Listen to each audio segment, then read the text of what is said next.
Welcome to the Living a Nordic Life podcast, where we explore a simpler, cosier and more intentional life the Nordic way. I'm Fiona McKenna, your Nordic living guide and founder of Living a Nordic Life, where I share all things Nordic living and show you that a Nordic life is the way to bring intentional calm and healthy habits into your own life, wherever you are in the world. Are you looking for ways to bring simplicity, coziness and calm into your life? Well, let me show you how.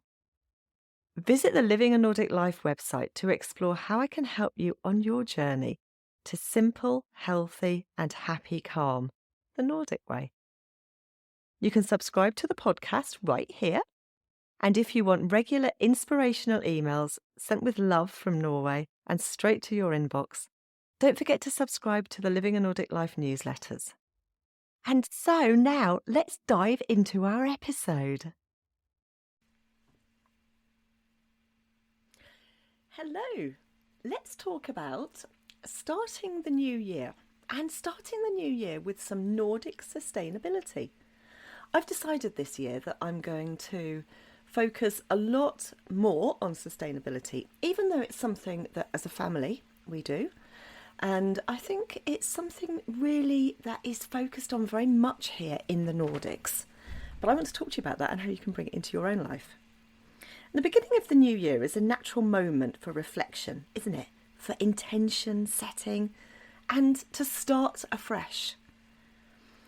In the Nordics, where simplicity, mindfulness and a really deep respect for nature shapes daily life, New Year's resolutions often focus on sustainability and conscious living rather than these kind of fleeting trends.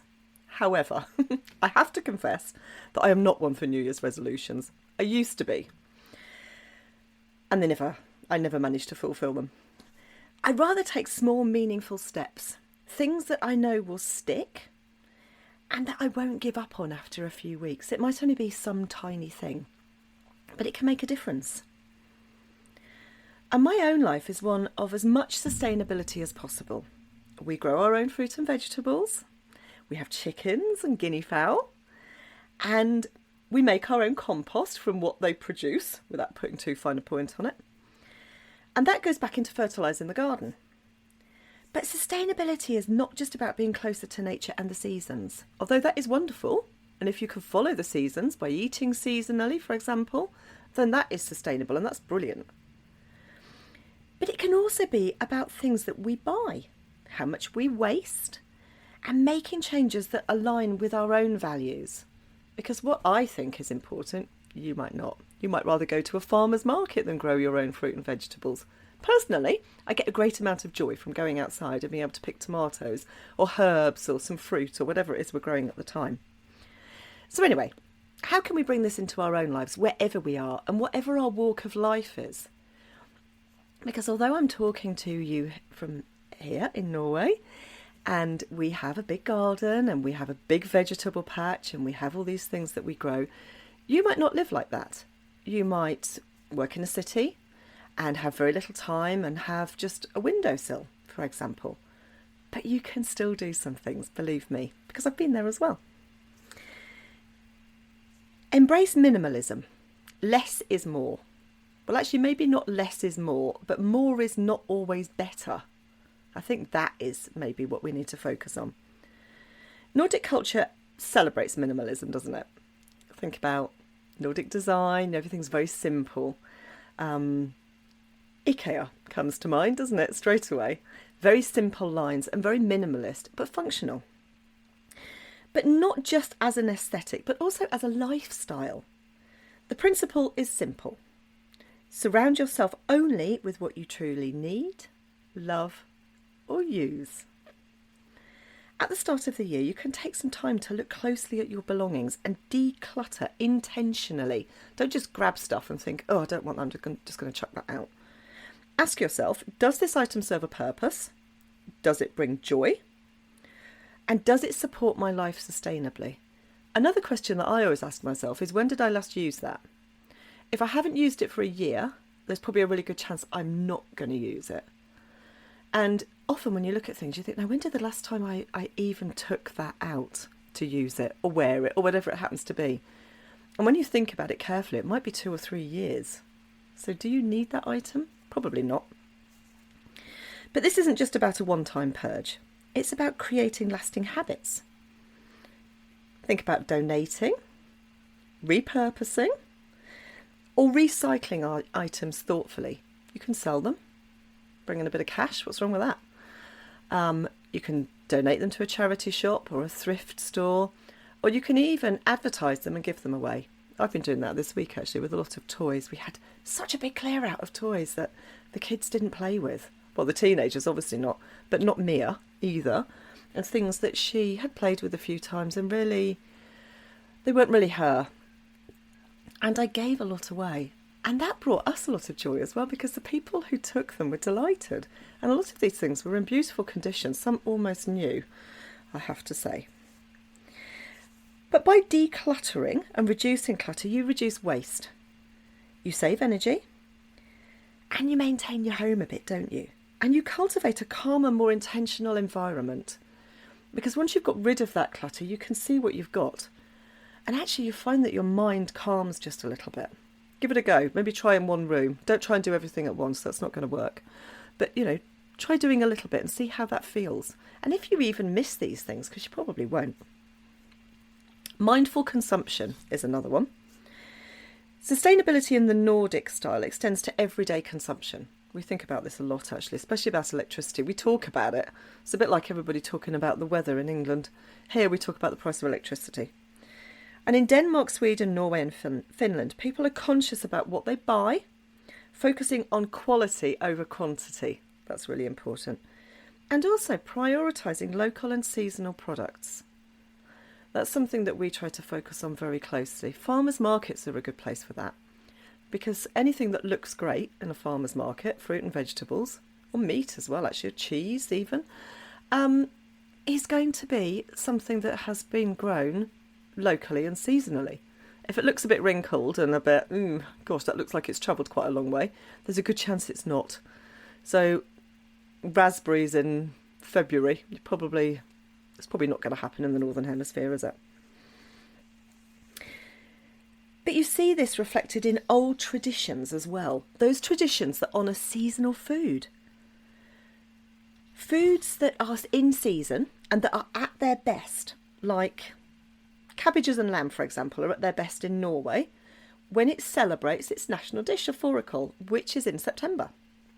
So that's when the cabbages are harvested. And it's a really, really, really, really simple dish. It's literally 3 ingredients. It's just cabbage, lamb and peppercorns. And then you put a little bit of salt in if you want to, and then some water. And you cook it for a long time, and it is really delicious. It sounds horrible, but there's a recipe on my website, so go and have a look and give it a go. Because when I first saw it, I was like, I'm probably not going to eat that, even though I eat everything and I try everything. But after cooking it a few times, I was like, my goodness, this is delicious. And most of it is down to the fact that these ingredients are in season and at their best. So as the new year begins, think more carefully about what you buy. Choose durable, timeless clothing rather than fast fashion, and go for locally sourced food and ingredients. And support brands that prioritise ethical production. Simple steps like menu planning. I do that every year. Every week, not every year. God, that would be good, wouldn't it, if I could plan for the whole year. No, I do that every week. And I put it on our fridge so that I don't get constant questions from the kids. What are we having for dinner? What are we having for dinner? What can I have as a snack? I can say, just go and look at the menu. But it also reduces food waste. You can buy reusable containers. And you can make thoughtful shopping lists aligning with Nordic principles of mindful consumption. So don't just go into the supermarket and grab anything. Think about what's in season. Make a list. Make a menu. It can be fun. It might seem a bit dry and boring, but it can be fun. And I'm going to put a link to my menu, the template that I use, that I fill in. And you can use that. Have a go. It's fun. It's nice to write on it and it looks pretty. Slow living and seasonal rhythm. Nordic sustainability is not only about what you own, but it's about how you live. That idea of slow living and taking the time to savour life Reduce unnecessary stress. That's really important. It's much more important than you think, because an awful lot of stress in your body actually affects everything. It affects your whole body, physically as well as mentally. But you can reconnect with nature. That's what we do here. And that's really central to Nordic culture. If you feel stressed or you feel upset or you feel down, get outside and be around nature if possible. Even a park is wonderful. Go and, stand next to a tree. Sounds weird, but try it. Look up into the sky. Even clouds, it doesn't have to be blue sky. So in the new year, why don't you try and follow the seasonal rhythms a bit more? In winter, you can embrace indoor cosy activities. You can cook from scratch. You can preserve some food. Or you can do some crafting.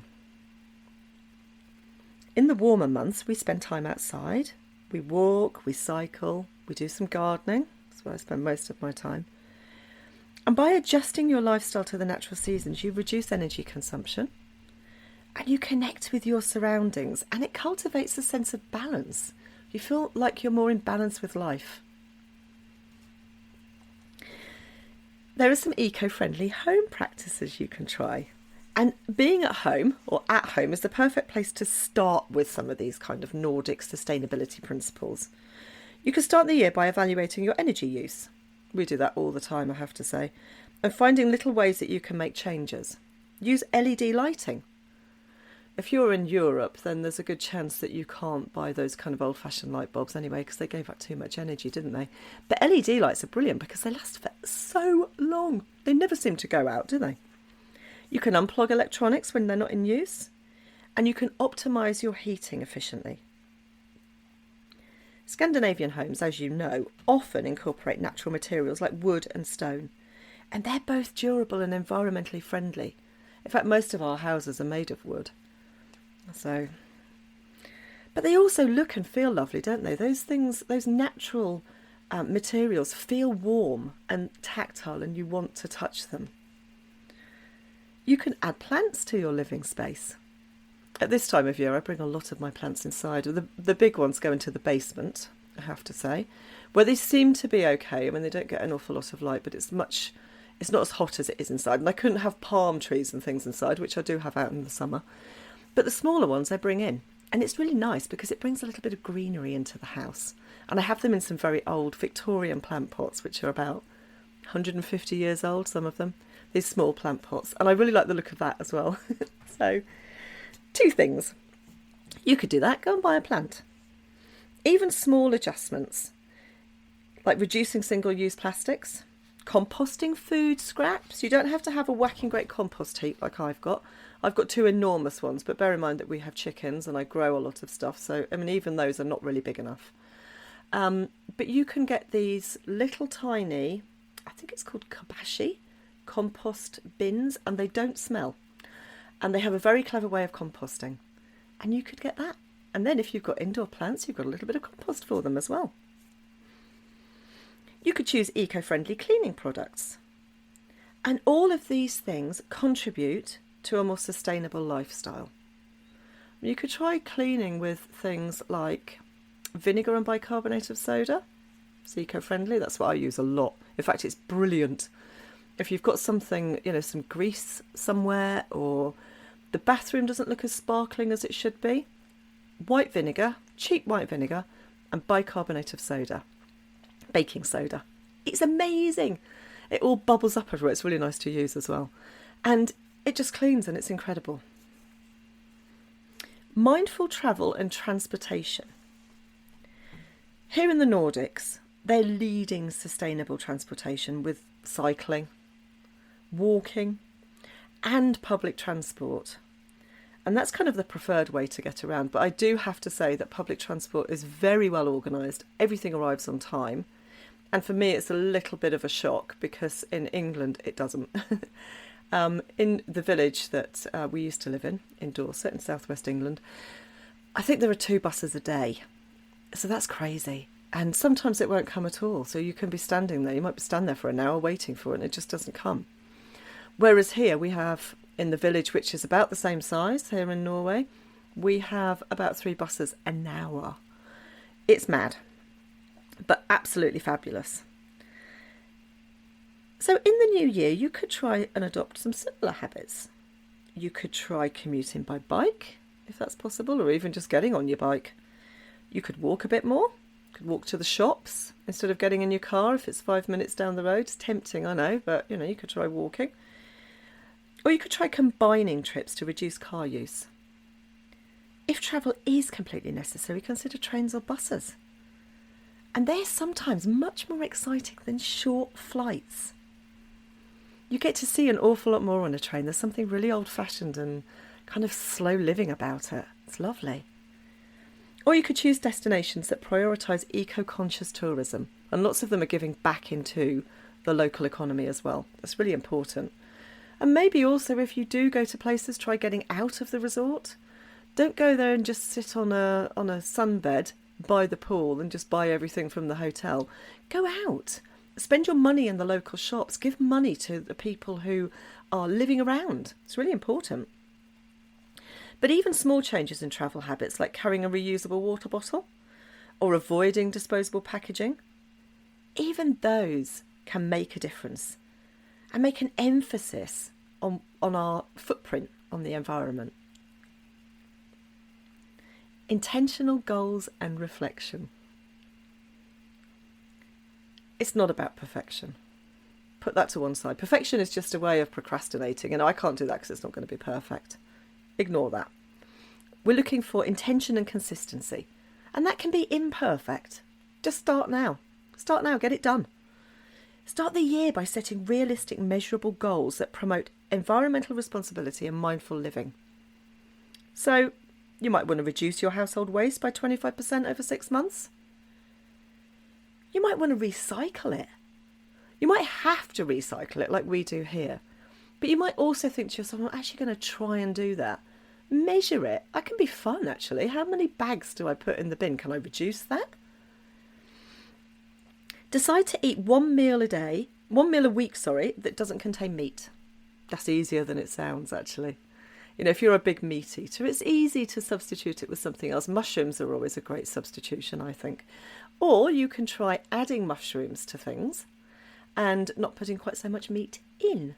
I do that if I make a meat dish that is made with minced beef especially. I won't put in quite so much minced beef, but I will very finely chop mushrooms, carrots, onions. And when you cook them down, they become a little bit like mince and they become quite meaty. And it means that you're getting more vegetables into your diet and you're eating less meat, which is always good. It's very good for our gut as well, so consider that. Buy only locally produced goods for a month. That could be really fun, couldn't it? You'd have to really do a bit of research there and have a look around. That could be really good fun, looking for things that are only locally produced. And you might discover some treasures, who knows? Spend 30 minutes a day out in nature, just like we do in Norway. Every day we're outside. Kids at school are outside, come rain or shine. It doesn't matter what the weather is like. Right now, when I'm recording this, it's actually really cold. It's about -10 degrees centigrade. And we've had snow and we've got more snow coming. But they're still outside. They've got snowsuits on, they're wearing gloves, they've got insulated wellies and hats. And nobody is allowed outside without the right clothes. They don't let them go outside in just trousers. They have to dress properly. And they're getting some fresh air. And it uses a bit of energy and it makes you feel good. And you breathe in all that fresh air. Hopefully you breathe that in wherever you are. But you can still get outside into nature a little bit. Also, when you do these things, make sure that you take some time to look at how you're doing. Make sure that you celebrate every little win. It doesn't matter how big or small it is, even if it's something tiny, like I went shopping and I didn't buy the things that were in single-use plastic. That's brilliant. Celebrate that. Write it down so that you can look back at the end of the month or the end of the year even and think, hey, I did it. I did it. And now I'm doing it as a habit. How cool would that be? But also, don't be afraid to adjust things a little bit. If you think that's not going to work, or I'm finding that impossible to do, or you're getting some kind of internal resistance to it, adjust it a bit. Make it feel nice. You can make it easy, you're allowed. Community and sharing. There's a lot of community here in the Nordics. And that kind of culture extends beyond the individual. Shared resources like communal gardens, libraries, they encourage collective responsibility. In fact, the biggest collective responsibility here is something called the dugnad. It is a community clean-up, I think is probably the best way you would describe it. And it's usually different groups. So it might be the kindergarten parents will have a dugnad. The local tour group might, the hiking group, or it might be the sports association in the village or the town. And everybody gets together on a certain day, usually in spring, and has a big clean-up. So it'll be washing, painting, cleaning up any rubbish, having a sweep, making everything look really spick and span. And it's a big community thing. It's really important. But you can look for opportunities to engage in community initiatives. You can volunteer for local environmental projects. You can participate in clothing swaps or support neighbourhood sustainability programmes. But any kind of small collective actions make an impact. You might think that what you're doing is really small, and it might feel like that. But if you have 10 people doing that, 20, 10,000, a million people making small changes, that is enormous. And also, these changes make a difference to your life, to you, and how you feel. Starting the new year with Nordic-style sustainability is about thoughtful living rather than some huge radical overhaul. We can embrace minimalism a little bit, or the concept of more is not always better. We can think about what we're consuming. We can embrace slow living, and we can bring some eco-friendly home practices into our lives. We can think about travel and set some intentional goals and communicate a little bit and engage a bit more with the community that is around us. And by doing that, you create a lifestyle that benefits both you and the planet. So, you can start today. Why not? It doesn't matter that, it's not the 1st of January or it's not a Monday. Who cares? Think about something and start it. And if you want to drop me an email and let me know what you're doing, I would love to hear from you. And I'll see you in the next episode. Who cares?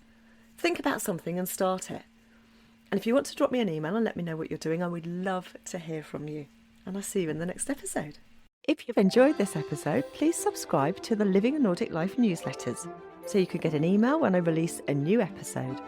It's a quick and easy way to keep up with all things Nordic living. Please visit livinganordiclife.com. You can listen to Living a Nordic Life on lots of podcast apps, including Spotify, Apple Podcast, Google Podcasts, and plenty of others. If you've enjoyed the Living a Nordic Life podcast, why not leave me a rating? So that's the end of Living a Nordic Life for today, and I look forward to seeing you next time.